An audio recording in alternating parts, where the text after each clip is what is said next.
if you've got teenage kids, if you've got kids that are coming up to being a teenager, you'll be experienced of going and looking around schools, and the experience of looking around schools is a real life example of choosing our future.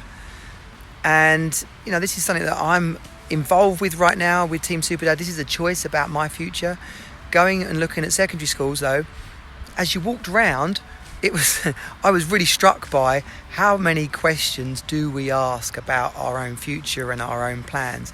And one of my reasons for wanting Jago to go and look at all these different schools was that he's got a lot of work to do this year, and then he's 11 plus, and I want him to feel inspired about what's coming down the line, let alone how much help that's going to be for me in doing his revision and 11 plus and getting prepped for secondary school.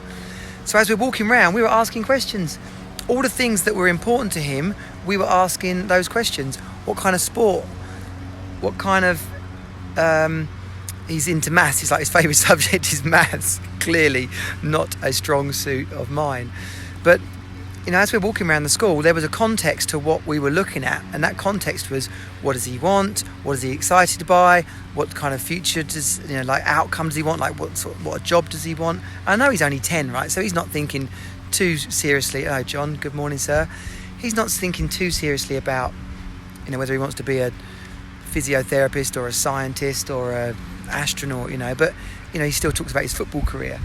But he is aware of what he likes doing, and he is aware of what he enjoys. So we're talking about how conscious we are, John, of planning our future. And I've been thinking about this morning because I've just got back from visiting another secondary school with my boy Jago. And so, kids that are choosing their school, he's marking them out of 10. He's like, well, I like that one 8 out of 10, that one 9 out of 10, that one not sure, maybe 7, maybe 8.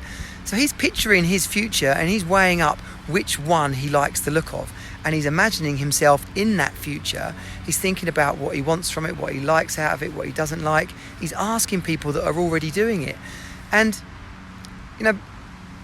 that kind of process, that level of intentionality, that desire, a focus on his own passions and interests, asking others who've been there before, picturing himself in that scene, like really playing with the vision of his future so that it's more likely to happen.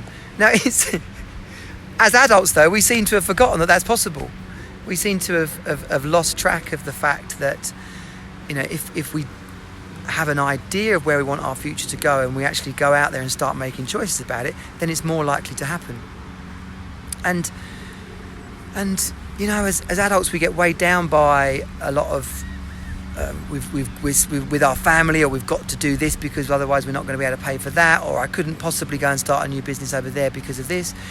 Daniel Latto, who I interviewed this week on the podcast, and that'll be published later on this week, he moved to Spain. Despite the fact that he separated from his wife and he had his children, he moved to Spain, and his commitment to his children was coming back and seeing them every 2 weeks, which might not be everyone's perfect routine, but he both combined his new relationship and the desires for his life with his commitments to his children and to his current life.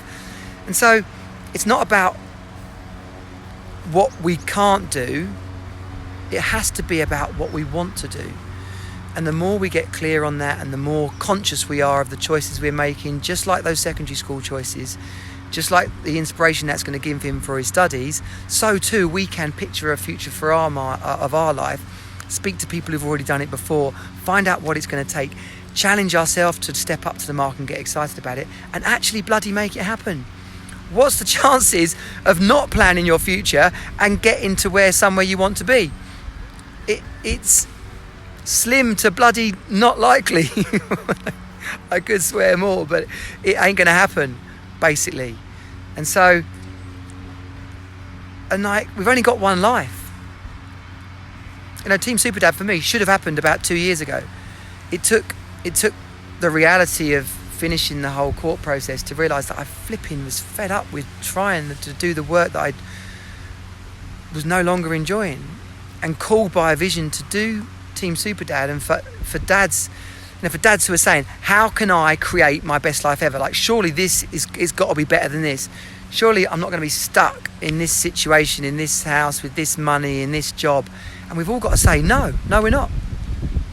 We're not going to say that. We're going to get excited about creating an electric car port business, Mr. Whiteway. We're going to get excited about a future that plays on our current skills and talents, but isn't stuck in the past, but is really living into the future.